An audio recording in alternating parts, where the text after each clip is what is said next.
Hi guys, my name is Bobby. Welcome back to my channel. And today I'm bringing you my September TBR. So in the month of September, Becca over at why can't I think wow. Can't even think of Becca's channel. Becca in the Books. Wow. Okay. Yeah, I have wow. She is doing her month-long Bookopoly readathon. So Becca every month plays her own version of a TBR game called Bookopoly, where it's a Monopoly board pretty much, and she has prompts on all of the different spaces, and she rolls and plays the game to get her TBR every month. And last year in the month of September, she decided to make it a month-long readathon for the month of September, and she's doing it again this year, which I'm really excited about because last year I kind of half-ass participated because I was in the middle of my really terrible slump. And this year, since I'm reading more, I'm excited. So I did 5 rolls. I will link Becca's announcement video down below so you can, if you want to watch it and get all the rules and all that stuff. But if you roll a double, you add another roll. So I ended up with 1 double. So I ended up with 6 books that are going to be on my Bookoplathon TBR. I'm kind of nervous. Actually, the books that I picked should be easy to get through, and they're ones I really want to read. So I'm not really worried about that. But what I'm worried about is this. So the stand was on my August TBR. I have read half of it. I don't know if you can see that. I'm like halfway through. So I am on page 551 of 1152. So almost halfway, just shy of halfway through the stand.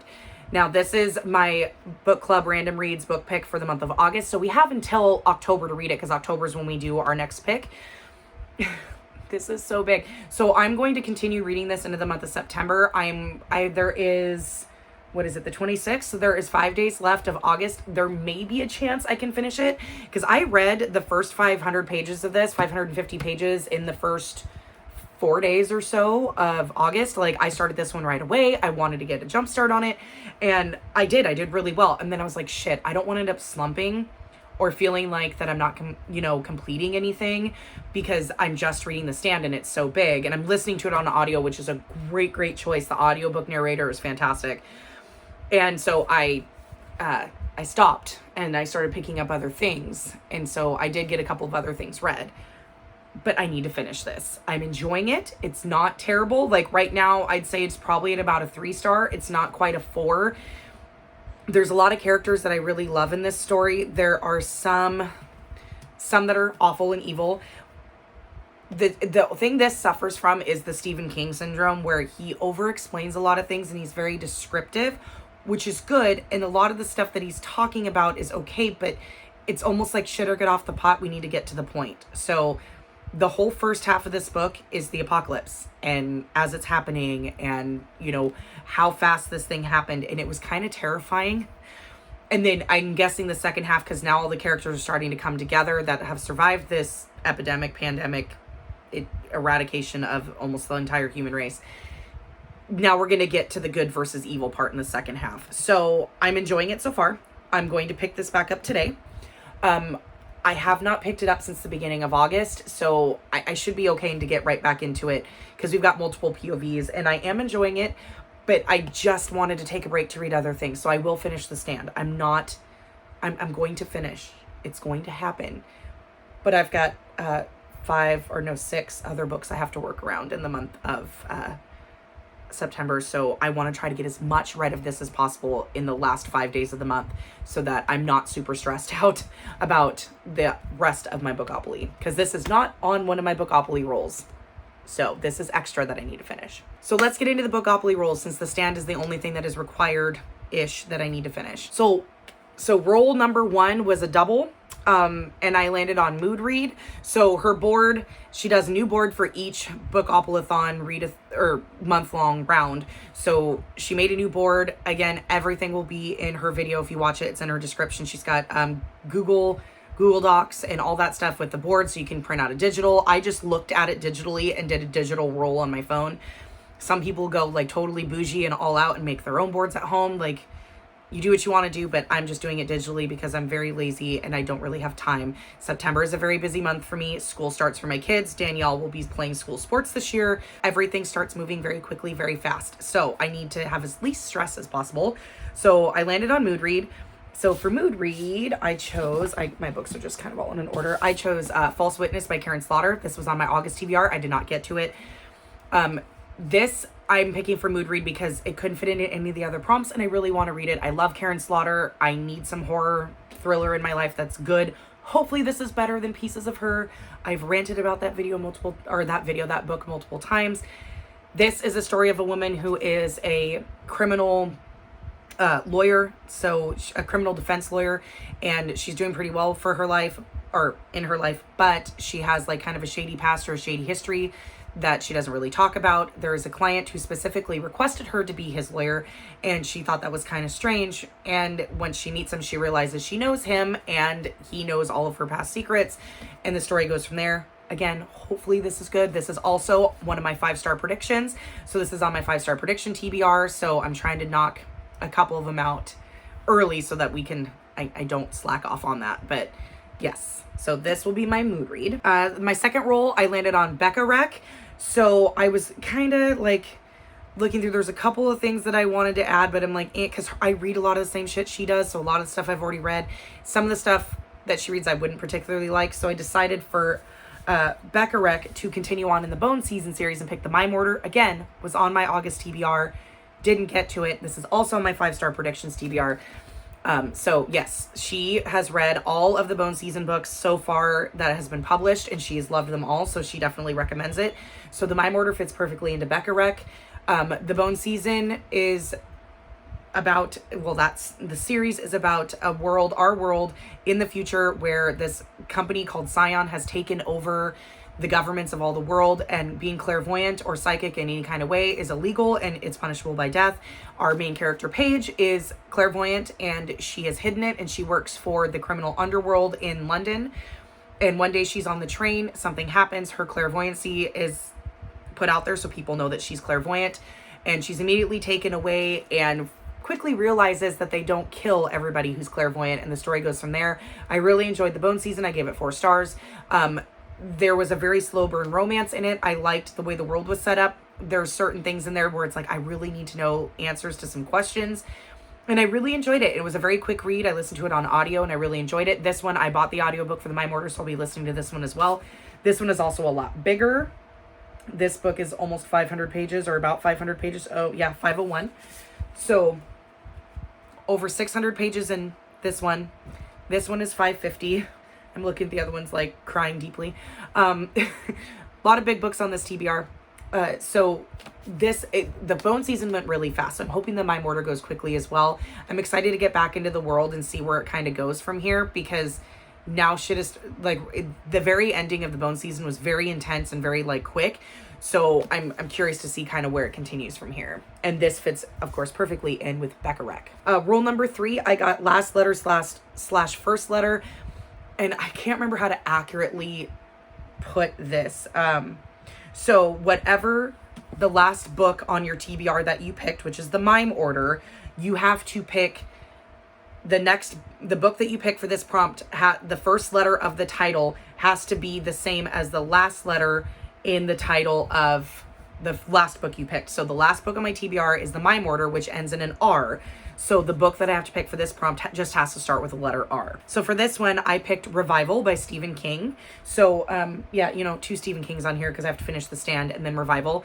But this is a lot smaller. This was a gift from my lovely friend Cindy for my birthday. Thank you, Cindy. And she read this and she said she read it in 2 days and loved it. And she's like, hope you don't have a copy, which I don't. This story sounded very interesting to me. So I'm just going to read the back because I don't really know much about it outside from what I've read on the back. So it says, the new minister came to Harlow, Maine when Jamie Morton was a boy doing battle with his toy army men on the front lawn. The young Reverend Charles Jacobs and his beautiful wife brought new life to the local church and captivated their congregation. But with Jamie, he shares a secret obsession, a draw so powerful it would have profound consequences 5 decades after the shattering tragedy that turned the preacher against God, and long after his final scathing sermon. Now Jamie, a nomadic rock guitarist hooked on heroin, meets Charles Jacobs again, and when their bond becomes a pact beyond even the devil's devising, Jamie discovers that the word revival has many meanings. So this seems to have, of course, very religious undertones. I'm wondering if it's like a good versus evil, if there's a supernatural part to it. Stephen King is not a religious man from what I understand, but he ties in religion and like good versus evil stories a lot into his books. Hello. So, which I find really fascinating because I myself am not a religious person. So I find that fascinating, either cult stuff or really deeply religious, like different sects that are kind of like way off base of like a normal religion, and like how people get to believe these things and get involved. So it seems really interesting. Cindy said she liked it, so hopefully I do too. And it's very short. I mean, this edition, this is a mass market paperback, but it is 466 pages in a mass market, which isn't too bad. Again, gonna listen to this on audio. This one is free on Scribd. A lot of Stephen King's books are on Scribd, so I'll be listening to this one as well. But yeah, so last letter, first letter, revival. On roll number 4, I landed on most recent purchase, which will be Empire the Vampire by Jay Kristoff. You know I had to work this one into my September TBR. Duh. So this will be my recent purchase because I pre-ordered it, so it'll be the last book I purchased when it arrives. And I'll be reading it the second after it arrives. This one I will be reading physically because I don't really want to pay for the audio, and I don't even know if the audio is going to be out. And this one is a beast. It is over 700 pages long. So again, another huge book of my TBR. Well, I'm fine. Everything's fine. Fall's my favorite season. So I get really into the reading mood in fall where it's just rainy and quiet. And with physical books, I just put on like rainy ASMR rooms and, it just chill out. So hopefully. And Empire the Vampire, I'm very excited about. I've been waiting for it for so long. I'm so super excited. I don't know much about it, and I kind of want to go into it blind. I know it's a very violent vampire series. It is about the main character is a male who he's a vampire, and I don't know if he's some kind of lead vampire in this world. This is a fantasy world where vampires are in charge. They rule the world. Human are pretty much just like fodder, and they can only go out during the day. If they go out at night, it's pretty much free game to be vampire food. I just know it's very brutal. It's going to have smut. Jay Kristoff dropped on one of his social medias that it involves, it's on Goodreads. It's in the description of his book on Goodreads, of the book, where it says that this is not for children. This is not YA. This is 100% adult. There is a bloody blowjob in this story. And then after that, he's like, sorry, mom. So me and a couple of the girls in Becca's Discord who are part of like the smut den are trying to figure out how is this, what are the semantics on this? So, of course, but there's no words. Bloody, what? So it's going to be very, very gory, very, vampires equal gore, very gory, very, lot of smut. So very dark fantasy. I'm so excited. I'm so here for it. So excited. It's been a while. It took a while to get Dark Dawn, and we've been waiting for Empire the Vampire for a while. So I'm so excited. Can't wait. Roll number 5, I landed on people/person in the title. So for this is anything that has a word that it deals with people. So boy, girl, woman, man, prince, princess, king, queen, empress, emperor, brother, sister, cousin, father, mother, anything like that, anything that denotes a person. And they said Becca said you could even take it so far as like somebody's name, like a first name or whatever. So for this, I was trying to go, I wanted a fantasy, and I was trying to go more like, boy, girl, whatever. So this is a reread for me, but it's been a couple years since I've read it, and I don't really remember much about it, so I didn't feel comfortable carrying on in the series. But I'm going to reread Prince of Thorns by Mark Lawrence. Mark Lawrence is the author of the Book of the Ancestor series, or trilogy, which I absolutely fucking love, which they're all on audio on Scribd, and I want to reread them, but listen to them this time. I don't know when I'm ever going to get around to doing that, because there's so many books I want to read that I haven't read yet, but I want to reconsume that story because I love it so much. But Prince of Thorns is a grimdark. This is his first trilogy, and from what I understand, it is very, very gross and dark and just and it follows Jorg, who this is, and I remember a little bit, and he's very brutal. And it's kind of fantastical in the way where you almost have to suspend your disbelief, because a lot of the shit that he did that is pretty nefarious happened when he was like 14, 15. But he is the son of a king, if I remember right. And he was on a road somewhere. This fantasy world is very, very brutal and cutthroat, with his mother and his siblings, and they were stopped by some enemies. He watched his mother and siblings get slaughtered. He was stabbed multiple times and thrown in like these thorn bushes, but he didn't die.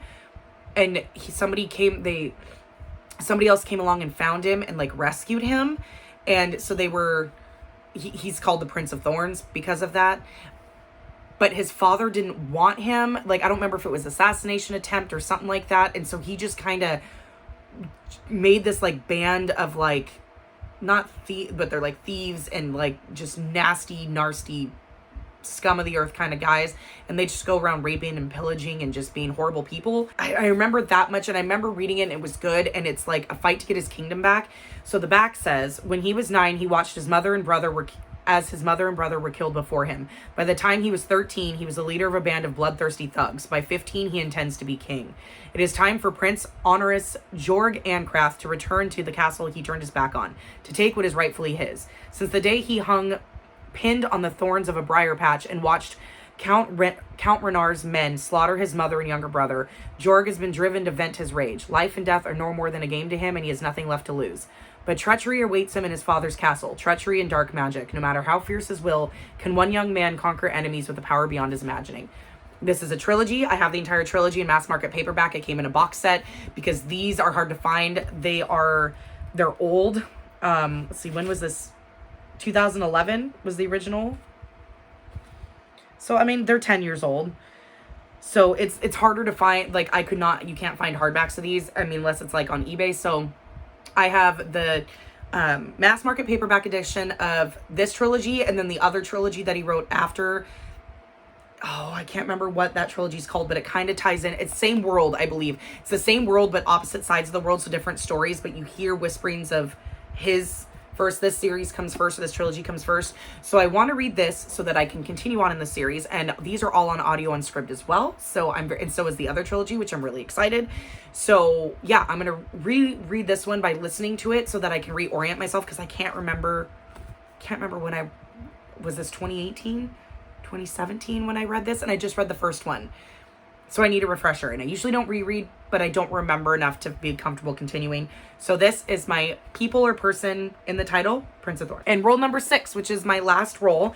If for some goddamn miracle I manage to finish all of these by the end of the month, and I will roll again and keep moving along the board.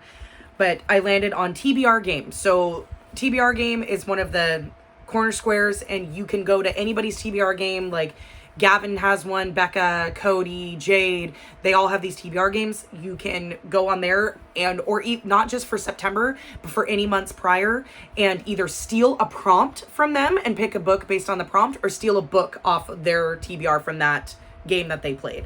So I went with Becca's TBR for September. I don't think she's actually posted it yet. I think it goes up on Sunday, but I heard she had told us that this one made it on there, and which was great because I wanted to read it this month, and so I put it on there.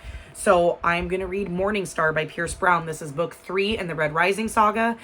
It originally was a trilogy, but now it's going to be 6. So it's 2 separate trilogies put together as a saga. This is the conclusion to the first half of the trilogy, so you can read them. From what I understand, you can read them as separate trilogies, but it's handy to read the first one so you understand what's going on, because the characters from this one are in the other one, but it kind of focuses on other ones. So spoiler alert for my August wrap-up, I reread Golden Sun, even though I DNF'd it previously and finished it in the month of August, and I am now going to continue on with Morningstar. This is another decent-sized book. This is over 500 pages, so 500 pages. This isn't small, but in 600 pages in this one. The Mime Order is over 500 pages. Revival is almost 500 pages. Empire of the Vampire is over 700 pages. I am fucked this month, but it's gonna happen. We're gonna do this. So Red Rising, this is I guess I'm gonna have to describe Red Rising. I can't really say much about Morningstar, but this is book 3 in the Red Rising trilogy. Red Rising is a sci-fi series that takes place in the future of our own world, where Earth, they haven't abandoned Earth, but they have terraformed other planets in the universe. So we are on all the planets, or most of them that are livable, and we've terraformed them. And so we have people still living on Earth, but people are out here now. This takes place predominantly on Mars, and our lead character Darrow is called a red. So the whole society is based on a color system, red being the very bottom, gold being the very top, and there's all these different colors in between. It's very easy to follow considering they have in the front of every book, they have a breakdown of every color and what their station is and what they do. Each color does different things in the society. Golds are the top, they're the leaders, they are the generals, they do everything. They are damn near perfection when it comes to intelligence and looks.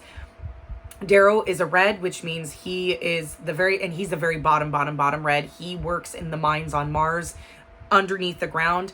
His people are slaves, pretty much. They're slave labor, and they drill for this special gas. I can't even remember what the gas is called, that they need to terraform other worlds. These reds are told that they have to keep working like this, and they've been doing this for over 100 years because they're trying to help their race, the human race, terraform other planets. What they don't know is that they've done that and they finished that well over 100 years ago, and Mars, the surface of Mars above them, is a thriving metropolis and is totally fine and normal, and these people still toil away thinking that they're doing good things for their race, and it's bad. So he is abducted by the Sons of Ares, which is an underground they're not a terrorist group, but they're a rebel group that want to overthrow the golds and try to make everything a little bit more even and overthrow the oppression on the other colors. So they take Darrow, they make him into a gold, and they have him infiltrate them from the inside to kind of destroy them from the inside out. And the story goes from there. Red Rising was good. It was a 4-star or 3-star for me. Red Rising was interesting because it reminded me a lot of the Hunger Games, just with a twist, its own twist. And then when I got into Golden Sun is very political. You get a lot more of the political machinations, and it was just kind of slow to start, and I think that's why I DNF'd it. The action picks up about halfway through, and I enjoyed it, so I need to finish the trilogy. Becca picked it up and she loved it, so she's going to be reading Morningstar in September as well. And there's a couple other girls in the Discord who are reading it right now. Mel and Ash are both reading it right now, and I'm supposed to be starting it early with them, and I haven't because I've been so busy. There's a lot going on this week preparing my kids for school, so I have yet to pick it up, and I really need to make more progress on the stand. So I'm probably going to save this until September, probably start it right in the beginning, but I'm going to finally finish this part of the trilogy because I own all the books. I have Iron, Gold, and Dark Age on my shelves as well. So why not? Let's try to make progress in series instead of starting new ones. Okay, guys, that's it. That is my September Bookopoly TBR. I'm really excited to participate this year. I'm excited for all the books on my TBR. I've got kind of a variety. I've got a couple fantasy, I've got a sci-fi, I've got a thriller, I've got a horror. So, we got a little variety. Might throw in some other ones here and there. Like if I finish what I've got, then I will do more rolls and see how it goes. Thankfully, I landed on prompts that I was excited about. I didn't land on prompts that I was not happy or couldn't find anything for, and I only got one double. Knowing my luck, if I end up having to roll again, I'll end up with doubles all over the place. But anyways, that's it. If you've read any of these books, please let me know what you thought of them. What are you reading in September? Are you going to join in on Bookopoly? Because it's so much fun, and there's a Discord, and there's a Twitter, and it's so much fun. I can't wait to see everybody else's Bookopoly TBRs and see what everybody's going to be reading. I'm sure Becca will be doing a lot of live shows and stuff, and reading sprints. I'm really excited. So let me know what you guys are reading in September, and I will see you in the next one. Bye.